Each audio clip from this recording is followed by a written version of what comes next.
O tema que irei abordar é sobre a importância da participação da mulher na democracia brasileira, com um foco na representação política parlamentar. 25 anos após a realização da 4ª Conferência Mundial das Nações Unidas sobre as Mulheres em Pequim, as expectativas em relação à participação feminina na política tornaram-se mais palpáveis, mas não menos difíceis. Para além de atingir uma massa crítica dos assentos ocupados nos parlamentos, o foco atual é a mudança de paradigma em direção à absoluta isonomia na distribuição das cadeiras congressuais. Uma meta tão ousada demanda etapas para a aceleração da mudança que ocasionará a paridade de gênero no poder legislativo em termos globais. É fato ter havido nas últimas décadas um incremento da presença feminina nos legislativos mundiais por razões as mais diversas. Em 1995, apenas 11,3% do percentual de congressistas correspondiam às mulheres. Em 2015, este número praticamente dobrou para 22,1%. E conquanto haja diminuído nos últimos 5 anos, em 2020, tal participação gira em torno de 25%, índice bastante diminuto. A evidência, a igualdade entre os sexos, que avançou para a igualdade de gênero, é um direito humano. Um direito humano fundamentalizado em grande parte das constituições ocidentais e representa um fator decisivo para a consolidação democrática. Sem embargo, é inolvidável que a historicidade da mulher conta com um conjunto de circunstâncias, qualidades e características essenciais que definem a sua condição e a sua situação no mundo. São elas que a fundamentam como um ser social e cultural, moldando-a a partir de um conjunto de relações de produção, reprodução e das demais reações vitais nela imersas.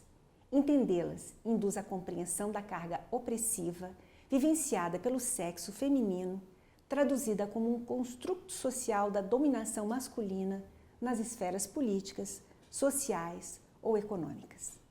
Independente de hoje em dia as mulheres trabalharem em lugares relevantes fora do lar, ainda são flagrantes os desequilíbrios salariais e a redução de acesso a determinados cargos em comparação aos homens. Em estados como o brasileiro, é inegável o patriarcalismo, mormente no trabalho e na ocupação dos espaços de poder, tão bem retratados por autores como Oliveira Viana e Sérgio Buarque de Holanda, que o analisaram como uma herança do sistema escravagista, ou Raimundo Faoro, que o vinculou ao Estado patrimonialista, cuja vivência experimentou a superposição do privado sobre o público na esfera estatal. O certo é que as contradições desse sistema perverso e segregador forjou indagações como quão pública é a esfera pública se nem todos os sujeitos participam do discurso. Quão pública é a opinião pública se nem todos os atores participam da sua formação. E quão democrática é a sociedade se nem todos os partícipes têm acesso igual à formação da governança. E a exclusão das mulheres na política é um marcador significativo dessas diferenças persistentes. Das lutas sufragistas à atualidade, vários avanços em prol dos direitos femininos se verificaram globalmente, apesar das alienações e alheamentos misóginos e sexistas. E a título de exemplo, cite-se ter a Nova Zelândia, em 1893, autorizado a mulher a votar, primeiro país a fazê-lo mundialmente. E somente no ano de 2015, a Arábia Saudita tê-lo deferido. No Brasil, o diagnóstico acadêmico aponta mecanismos seletivos que reproduzem a hierarquia sexual da base ao topo da política representativa, na qual predominam homens, brancos e heterossexuais. As razões articulam com o peso das dissemelhanças de classe que retroalimentam as desigualdades, expondo discrepâncias entre categorias interseccionadas aos múltiplos eixos de opressão. Na política, a situação é agravada pelo peso da tradição patriarcal e pela força do costume, que enfatizam a ideia de não serem as mulheres aptas para exercê-la. Os óbices comumente colocados à presença da mulher no poder legislativo são de origem cultural, devido à introjeção de falsas crenças acerca da incapacidade delas se candidatarem, vencerem as eleições e governarem, as dificuldades impostas pelos próprios partidos na seleção de candidatas, destinando a elas um peso menor na distribuição de fundos partidários, as dificuldades de ordem político-institucional, devido aos mecanismos eleitorais gerarem menos oportunidades de acesso, ou a ausência de programas afirmativos para a aplicação da paridade. Por fim, há também óbices estruturais decorrentes dos encargos tradicionais com a família que travam as mulheres a dedicarem-se plenamente à política profissional. Adicione-se os obstáculos ideológicos e psicológicos e também aqueles impostos pelos padrões culturais que diminuem a autoestima feminina devido à pré-determinação de lugares na estrutura societária.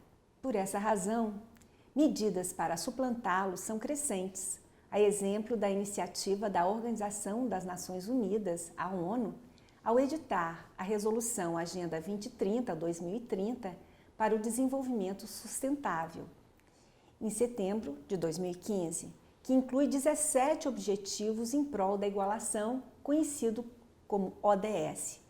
O ODS 5, especificamente, aborda a paridade de gênero e demanda maiores avanços na participação política feminina. Na representação político-partidária, um dos mecanismos mais usuais para o adensamento igualitário da cidadania nas questões de gênero são as cotas eleitorais, projetadas para remediar a exclusão das mulheres nos parlamentos. A adoção de cotas eleitorais de gênero no âmbito mundial responderam razoavelmente bem às pressões crescentes nacional e internacional para ampliar a presença feminina nos legislativos. Diferentes tipos foram implementados em praticamente todos os continentes, variando consoante o nível da democracia de cada país. As cotas espelham o anverso e o reverso do postulado da igualdade, a igualdade real de oportunidades e a igualdade de resultados. Elas inserem-se no conjunto daquilo que se denomina ações afirmativas, por sua possibilidade de impacto efetivo nos resultados eleitorais e também no sentido da tão falada e desejada transformação cultural.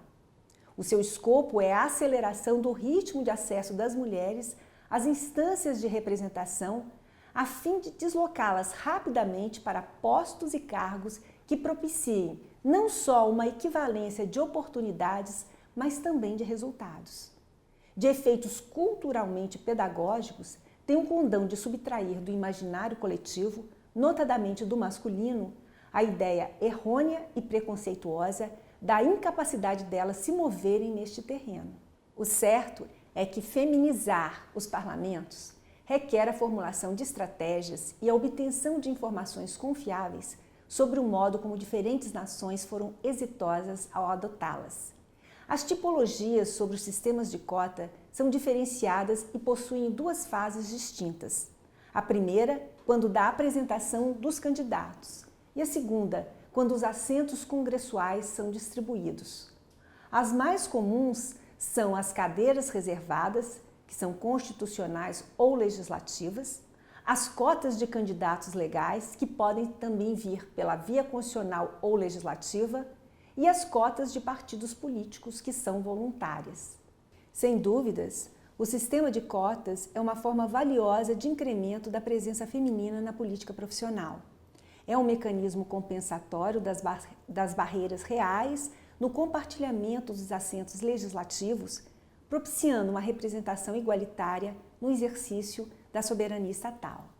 Eu relembro serem os partidos e as coligações quem controlam as indicações dos candidatos e não os eleitores, pelo que a injusta distribuição de oportunidades viola a liberdade do sufrágio. E nesse sentido, a adoção de cotas contribui enormemente para o aprofundamento da legitimidade democrática, porque torna as eleições e as escolhas mais autênticas, além de propiciar o incremento de uma massa crítica e empoderar o gênero feminino em toda a sua diversidade. O Brasil adota as cotas legislativas, mediante as quais os partidos políticos encarregam-se de destinar, acorde à lei, um número de vagas às candidaturas femininas. A primeira legislação que as estabeleceu foi a Lei 9.100, datada de 1995, e regrava as eleições municipais de 96, prevendo uma cota mínima de 20% para as candidatas mulheres. Mais tarde, em 97, a Lei Eleitoral 9.504, promulgada em 30 de setembro e conhecida como a Lei do Batom, estatuiu que nas eleições proporcionais para as câmaras dos deputados e a Câmara Legislativa, a Assembleia Legislativa e as câmaras municipais deveriam ser destinadas um mínimo de 30% e um máximo de 70% para as candidaturas de cada sexo. Esperava-se, com a referida norma, um alargamento do número de parlamentares mulheres. Contudo, isso não ocorreu. Muito pelo contrário. Nas eleições de 1998, a primeira sob a sua vigência, houve uma diminuição, sendo que a porcentagem de eleitas de 6,2% na legislatura anterior baixou para 5,6%. E analisando o quadro da organização União Interparlamentar, se observa que ainda hoje a situação desfavorável ao gênero feminino permanece na política profissional. O crescimento dos mandatos entre 1995 a 2020 foi pífio, de apenas 7,6%, o que leva o Brasil a ocupar o vergonhoso penúltimo lugar na América do Sul e o 116º no mundo. A indagação que se faz, então, diante desse quadro desolador, é por que o sistema de cotas não andou bem no nosso país. E a resposta é em razão do caráter individualizado do nosso sufrágio, combinado com o alto custo da campanha eleitoral e a inexistência do financiamento público, que hoje já não é mais assim, não é? Adicione-se a inexistência de sanções legais para o descumprimento da norma, a não exigência da aplicação da lei por parte das mulheres políticas e de nenhum órgão governamental ou mesmo da própria sociedade civil, o que resulta em poucas decisões judiciais que exijam o adequado cumprimento legal. E para agravar, candidatas mulheres são lançadas em disputas sem o devido conhecimento das regras do sufrágio, tão somente para preencherem ficticiamente ou cumprirem pro forma os requisitos legais. A vantagem é angariar verbas do fundo eleitoral e partidário, distribuídas posteriormente aos candidatos do sexo masculino, numa fraude deslavada. Ao final das eleições, quando da prestação de contas à Justiça Eleitoral pelos candidatos e diretórios partidários nacionais, estaduais e municipais, prevista na Resolução TSE 23.533 de 2007, as mulheres não fazem. Primeiro, por ignorar o comando normativo e depois, por terem sido usadas dolosamente durante a campanha. Os resultados são o impedimento na obtenção da certidão de quitação eleitoral até o final da legislatura e a sua eventual inelegibilidade, uma situação que perdura até o devido acerto com a Corte Eleitoral. O cenário auspicioso que desponta no horizonte é que a partir de 2020, em razão da Emenda Constitucional 97 de 17, a formação de coligações das eleições proporcionais para a Câmara dos Deputados, Câmara Legislativa, Assembleias Legislativas e Câmaras Municipais restarão vedadas. Um dos principais reflexos dessa mudança será precisamente a elevação das candidaturas femininas, considerando que cada partido deverá indicar um mínimo de 30% de mulheres filiadas para concorrer ao pleito. Some-se a decisão do Tribunal Superior Eleitoral, que, em consonância ao entendimento do Supremo Tribunal Federal na ação direta de inconstitucionalidade 5.617 de 2018, determinou que pelo menos 30% dos recursos do fundo partidário seja destinado às campanhas das candidatas mulheres. Em verdade, pode-se dizer que o funcionamento das cotas eleitorais de gênero resulta bem ou mal, segundo o grau civilizatório, das organizações políticas nas quais elas incidem e a eficácia do Código Eleitoral em cada país. A evidência é um mecanismo propedêutico, mas que deve vir acompanhado de ações destinadas a suprimir óbices e barreiras institucionais que se impõem às mulheres, nomeadamente às mulheres negras e trans, que não são suplantados meramente pelas vias legais. E neste contexto, as listas eleitorais, abertas ou fechadas, poderão, a depender, auxiliar o acesso de grupos minoritários nos legislativos e alavancar os programas afirmativos porventura adotados. As medidas acima sugeridas, entre outras tantas que poderiam ser mencionadas, mas que lamentavelmente o tempo não nos autoriza, constituem estratégias que poderão atrair mais mulheres a aderirem à política como profissão, reduzindo a baixa representatividade feminina nos parlamentos estaduais e federal brasileiros, cujos índices giram em torno de 10%. Caminhando para a conclusão, é sabido que perduram discriminações contra as mulheres, cujas liberdades civis ainda são restringidas. Afortunadamente, a construção das identidades socialmente edificadas em contextos de opressões e assujeitamentos não são rígidas o suficiente para impedir brechas, escapes, fraturas e aberturas no agir dos sujeitos que acabam por impulsionar mudanças. A liberdade, por sua condição ontológica, ela é insubmissa e diz sempre não às forças que procuram controlá-la, e o faz em condições fora do terror e do constrangimento. O faz por meio de um afrontamento contínuo. A democracia radical, como possibilidade de todos serem partícipes, é um porvir, uma construção sem pausa a qual todos devem estar atentos.